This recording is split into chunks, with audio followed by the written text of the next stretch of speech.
ये वो मुल्क है जो कि ज़राअत के हवाले से पहचाना जाता है, एग्रीकल्चरल मुल्क कहा जाता है, लेकिन यहाँ आए दिन किसान एहतजाज कर रहे होते हैं, सड़कों पर निकले होते हैं, कभी आलू जलाते हुए नजर आते हैं, कभी मातम करते हुए नजर आते हैं। क्यों?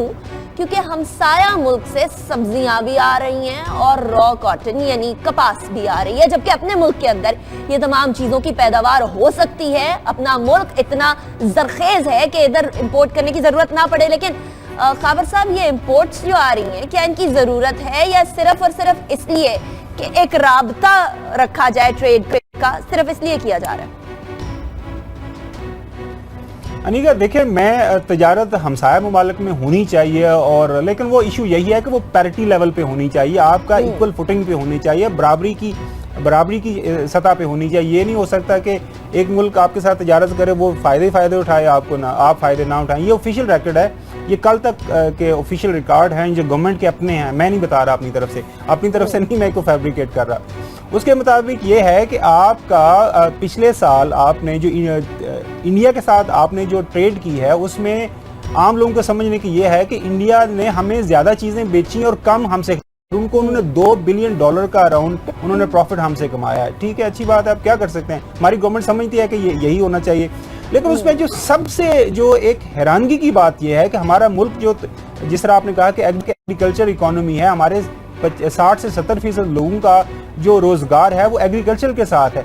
अब इंडिया से जो कल लिस्ट मैंने देखी है, नेशनल असेंबली में ये अवेलेबल है उसकी लाइब्रेरी में, वहाँ पे आप कॉटन मंगा रहे हैं। एक ज़माने में कॉटन और टेक्सटाइल इंडस्ट्री में पूरी दुनिया में हम लीड करते थे। वहाँ से दालें आ रही हैं, वहाँ से सब्जियाँ आ रही हैं, वहाँ से आपको टेक्सटाइल मशीनरी आ रही है, फार्मास्यूटिकल्स आ रहे हैं, आप यू नेम एनीथिंग, सब कुछ आ रहा है। अच्छी बात है, लेकिन यह है कि आप क्या भिजवा रहे हैं। आप अपने मुल्क के अंदर जो वही बात आ जाती है कि इंडिया के साथ आप और भी ज़्यादा हैरान होंगे कि इंडिया छठा बड़ा मुल्क है जहां से हम ज़्यादा चीज़ें खरीदते हैं पूरी दुनिया में। उससे पहले यूएई है, चाइना है, बाकी हमारे जो इंडोनेशिया है, ये टॉप पे आते हैं। उसके बाद ये छठा मुल्क है जहां से हम ज़्यादा चीज़ें खरीद रहे हैं।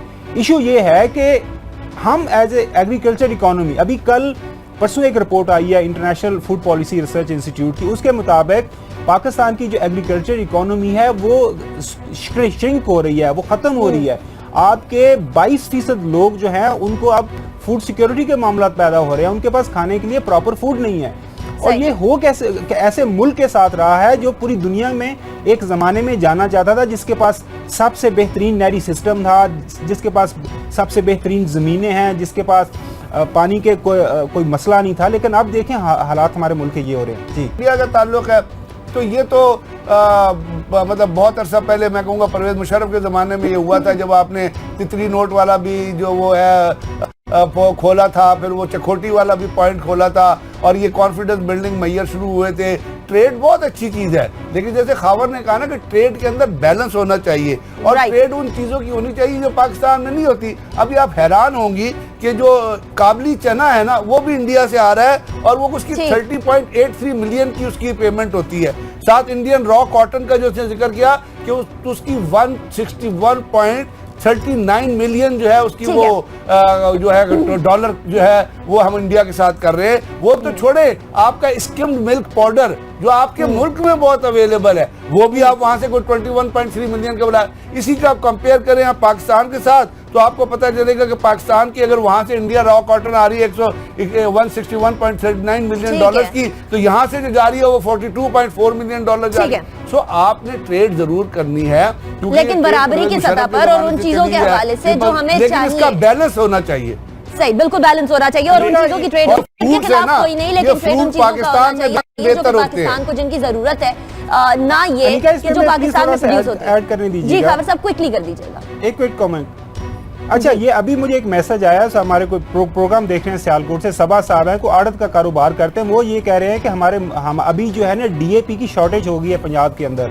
अभी सीजन आएगा, गंदम की बुवाई होगी, तो वो कह रहे हैं कि अब वो डीएपी नहीं मिल रही। उस एक दफा एक साइड पे आपने सब्सिडी दी, उसके बाद आपने मार्केट से गायब कर दी। अब डीएपी जो खाद बड़ी इंपॉर्टेंट पार्ट ऑफ खाद है, ये जो हमारा जो बुवाई होगी का सीजन शुरू होगा, तो ये पंजाब के अंदर ये हालात है। तो ये रिक्वेस्ट होगी वज़ीर आला पंजाब से कि ब्लैक ना होने दें उसको। और वहाँ बलोचिस्तान की जरखेज जमीन जहाँ किसान मरा हुआ है तो उसको और मर जाएगा। बिल्कुल।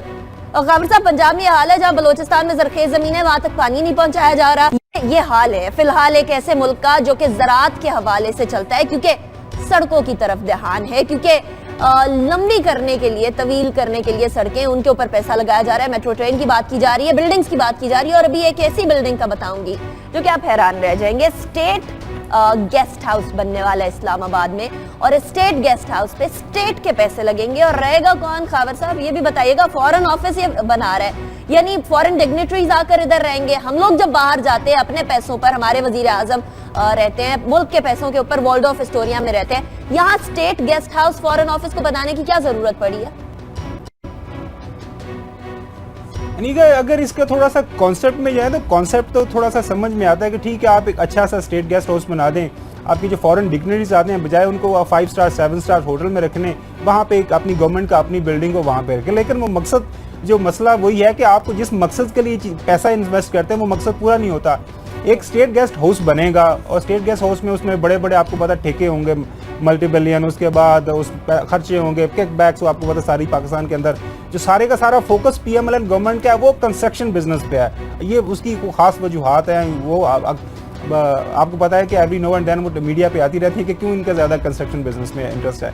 अच्छा, वो उसका ये बता रहे हैं कि चूंकि बाहर से जो लोग आएंगे हम उनको वहाँ पे रखेंगे। अभी याद होगा कि जो अभी खबरें चल रही हैं कि सार्क कॉन्फ्रेंस के लिए उन्होंने को 40 BMW ये मर्सिडीज कारें मंगाई थी बम प्रूफ, उस पर हर कार पे को 12 करोड़ का खर्चा आया था। वो अभी सुना है कि वो कारें, वो सार्क कॉन्फ्रेंस तो नहीं हुई, अब वो कारों पे ये इशू चल रहा है कि जो कहाँ कहाँ बांटी जाएंगी, कौन कौन मिनिस्टर इस्तेमाल करेगा। आप देखें उन कारों का क्या बनता है। मकसद, असल इशू ये नहीं है कि जी क्यों बनाना है, मकसद क्या है।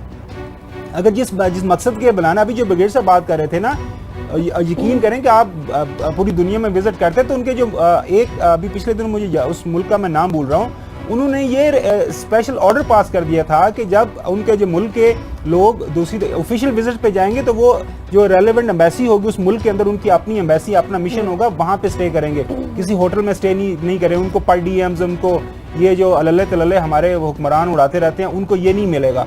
ये अच्छी चीज़ है, लेकिन अगेन वो ये को आप जो काम करते हैं उसका मकसद आप वो हासिल करते हैं या नहीं करते, ये देखने की बात है जी। लेकिन ये प्रोजेक्ट अप्रूव हो गया है।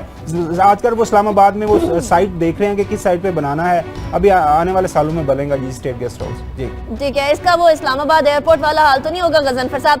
बनने शुरू तो हो जाते हैं प्रोजेक्ट, उसके बाद उनका क्या हाल होता है? और एक ऐसा प्रोजेक्ट जिससे अभी खावर साहब कह रहे हैं एम्बेसी में जाके रहा जा सकता है, अगर हमारे हुक्मरान भी जाके एम्बेसीज में रहे तो एम्बेसीज का हाल भी देख लेंगे। इसी तरीके से फॉरेन डिग्नेटरीज आती हैं, वो भी तो अपने खर्चे पर रह सकते हैं। असल में आपको पता है लाहौर में एक स्टेट गेस्ट हाउस है माल रोड के ऊपर, बिल्कुल जो स्टाफ कॉलेज है उसके अगली बिल्डिंग,